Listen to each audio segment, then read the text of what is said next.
Good morning, Montfortians. Today we are going to start our next chapter, that is classification of elements and periodicity in properties. So in this chapter we will take an insight on the work of some scientists that had made important contribution in the development of periodic table. Moreover, we will learn how the periodic classification follows a logical consequence of the electronic configuration of atoms. And also we will discuss the properties that show a regular gradation in the periodic table. So first of all, let us study why there was a need to classify the elements. In the beginning of 18th century, only 31 elements were known. But by 1865, the number had become more than double, that is 63. At present, 118 elements are known to us. Efforts are still continuing to synthesize new elements.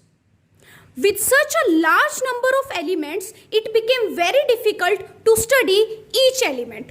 So scientists felt the need of some simple methods to systemize the study of properties of different elements and their compounds.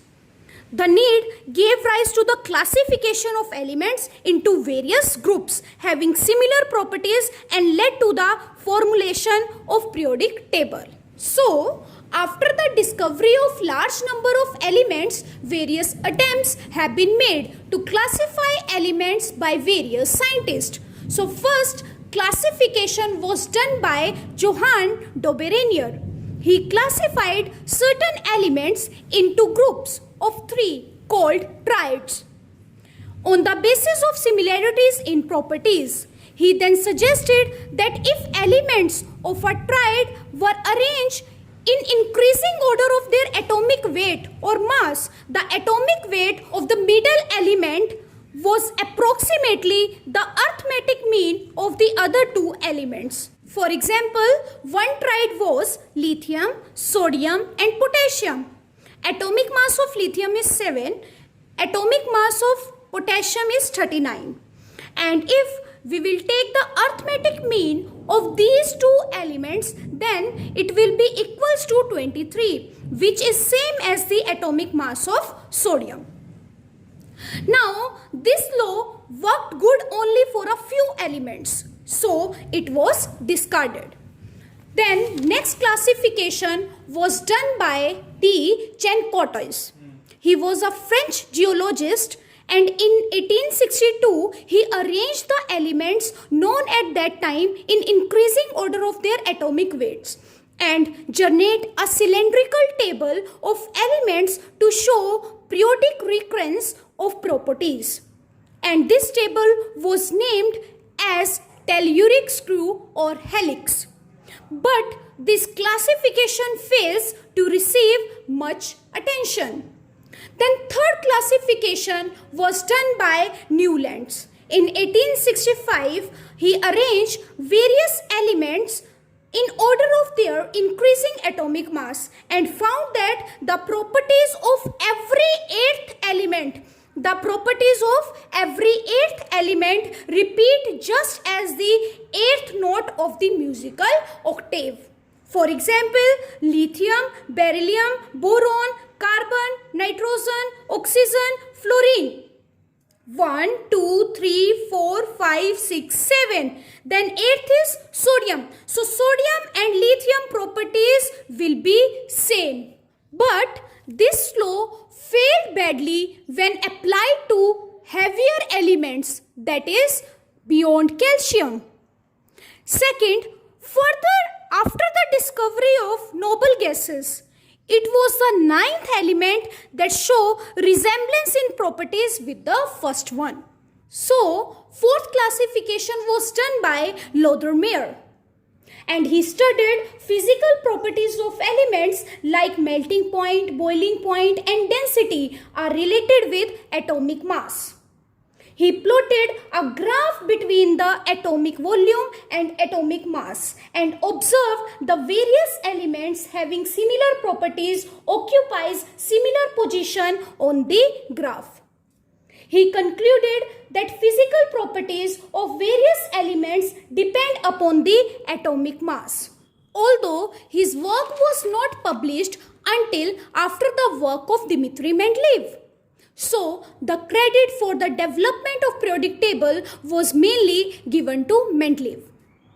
So, the fifth classification was done by Mendeleev's, and it was known as the Mendeleev's periodic law. Mendeleev studied the chemical properties of various elements and found them in the relationship with the atomic mass. On the basis of this, he gave a law called Mendeleev periodic law, which states that the physical and the chemical properties of the elements are the periodic function of their atomic weights. And the repetition of properties of elements after certain regular intervals is called periodicity of properties. Mendeleev classified the elements known at that time in the form of table, which is known as the Mendeleev periodic table. So now let us learn about the characteristics of Mendeleev's periodic table.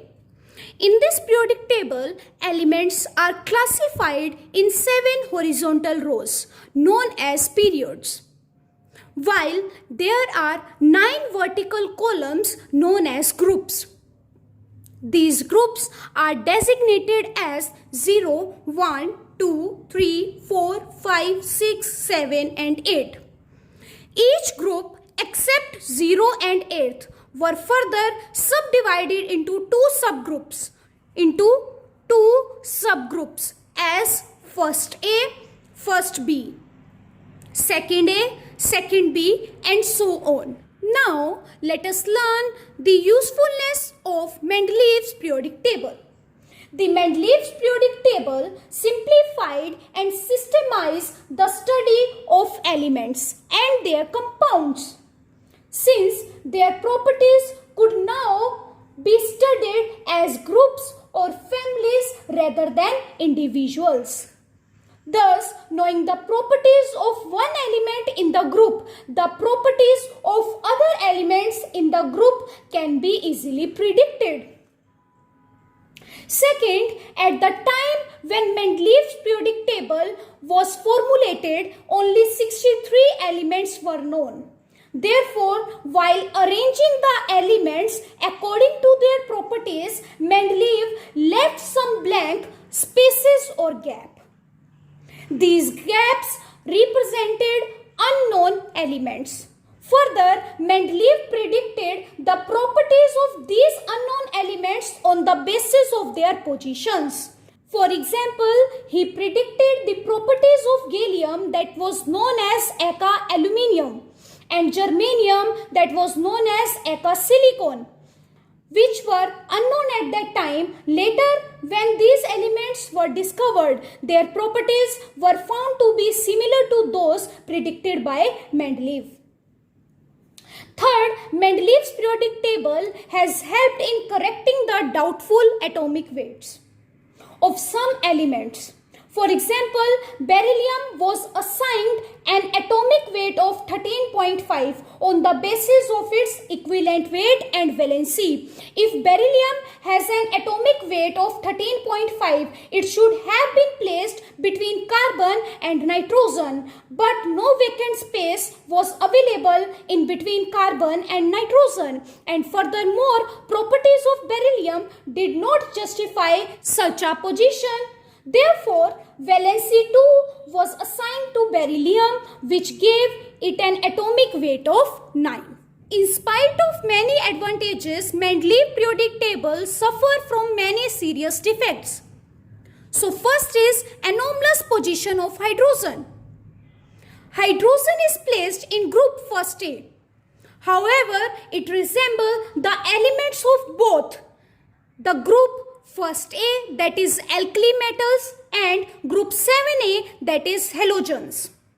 Therefore, the position of hydrogen in the periodic table is not fixed, but it is anomalous or controversial. Second, anomalous pair of elements. Some element with higher atomic weight precede, that is, are placed before the element with lower atomic weight. For example, argon, whose atomic weight is 39.9, precedes potassium, whose atomic weight is 39.1. Whereas cobalt, whose atomic weight is 58.9, precedes nickel, whose atomic weight is 58.7. So no justification has been provided for this, and third is position of isotopes. Isotopes are the atoms of the same element having different atomic weights. Therefore, according to Mendeleev classification, these should be placed at different places in the periodic table according to their atomic weights. However, isotopes of an element have not been given different places in the periodic table. Fourth is, some dissimilar elements are grouped together while some similar elements are placed in different groups. For example, lithium, sodium and potassium are placed together with copper, silver and gold. Similarly, alkaline earth metals, that is beryllium, magnesium, calcium and strontium, are placed along with zinc, cadmium and mercury. All the elements of group 8 are wrongly placed. Fifth is position of lanthanoids and actinoids. No separate position or proper position have been given to lanthanoids and actinoids. Lanthanoids are the elements of atomic number 58 to 71, whereas actinoids are the elements of atomic number 90 to 103. Then, after this, in 1912, Moseley was the scientist who studied the frequency of X-rays and found that the square root of frequency can be better correlated with the atomic number rather than atomic mass. On this basis, he gave a mathematical relationship, that is, under root of frequency is equals to A Z minus B, where nu is the frequency, Z is the atomic number and A and B are the constant. After that, he related other properties with atomic number and found that they are in a better correlation with atomic number rather than atomic mass. On the basis of this, he gave a law that physical and chemical properties of elements are the periodic function of their atomic number. So now let's see the theoretical justification of modern periodic law. As you all know, atom consists of a nucleus which contains protons and neutrons surrounded by electrons, and atomic mass is the sum of number of protons and neutrons present in the nucleus, whereas atomic number is equals to the number of electrons present in the extranuclear part or the number of protons present in the nucleus. Now, the chemical properties of the element depend upon the interaction between the atom and the reagent. Since the nucleus is deep-seated in the atom and is also shielded by electrons in the extranuclear part, so atomic mass has little effect on the chemical properties of elements. So during the course of reaction, there are the electrons which participate in the reaction rather than protons and neutrons of the element. Therefore, properties of elements are determined on the basis of number of electrons, which is given by atomic number, not atomic mass. Therefore, atomic number is the better property to describe properties of an element. So now, if I'll ask you, what do you understand by periodicity? And what is the cause of periodicity? What answer you will give? As we have already done, periodicity is the repetition of these similar properties after regular intervals, that is 2, 8, 8, 18, 18 and 32. These numbers are also known as magic numbers. Now, what is the cause of periodicity? due to the repetition of similar outer electronic configuration after certain regular intervals. For example, lithium atomic number is 3 and the electronic configuration is 1s2 2s1. This is the outer electronic configuration.